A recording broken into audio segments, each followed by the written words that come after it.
ہے۔ اس حوالے سے مزید تفصیلات بھی جانتے ہیں ہمارے نمائندے ضمیر حسین ضمیر ہمارے ساتھ لائن پر موجود ہیں۔ جی ضمیر، بتائیے گا کہ چیئرمین نیب کی زیر صدارت ایگزیکٹو بورڈ کا اجلاس ہوا ہے، کیا تفصیلات ہیں آپ کے پاس؟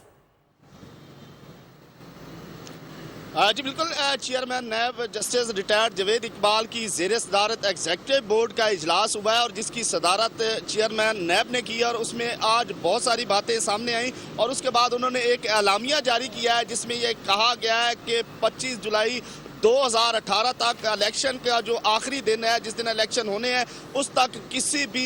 شخص کو جو ہے وہ گرفتار نہیں کیا جائے گا اور ان کے جن کے بدعنوانی کے یا دیگر مقدمات ہیں الیکشن کے دن کے بعد ان پہ جو ہے عمل درآمد کیا جائے گا۔ آج یہ سب سے پہلا اعلامیہ جاری کیا گیا اور سب سے بڑی خبر بھی یہی ہے نیب کی طرف سے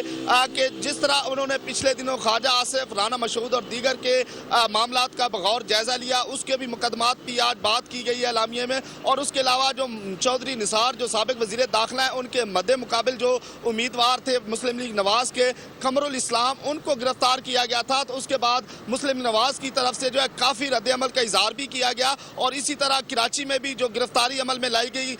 تو اس کے بعد جو ہے اب یہ فیصلہ کیا گیا ہے کہ الیکشن کے دن تک جو ہے وہ کسی کو گرفتار نہیں کیا جائے گا، 25 جولائی تک۔ اس کے بعد مزید جو مقدمات ہیں ان کو دیکھا جائے گا اور چیئرمین نیب کی طرف سے یہ کہا گیا ہے کہ چیئرمین نیب کی طرف سے اسپیشلی طور پر اس بات کو فوکس کیا گیا ہے کہ نیب کا کسی بھی قسم کا سیاسی جماعت سے یا سیاست سے کوئی تعلق نہیں ہے، وہ اپنے قانونی معاملات کو دیکھ رہے ہیں اور انہی معاملات کو لے کر آگے چل رہے ہیں۔ تو اب یہ جو اعلامیہ جاری کیا گیا اس میں اس بات کو واضح کیا گیا ہے 25 جولائی تک کسی بھی شخص کو گرفتار نہیں کیا جائے گا، جبکہ دیگر جو کیسز ہیں ان میں معاملات کو دیکھا جائے گا۔ تو آج اس بڑی جو اہم اس بورڈ کے اجلاس میں بات کی گئی ہے وہ 25 جولائی تک کے حوالے سے ہے۔ جی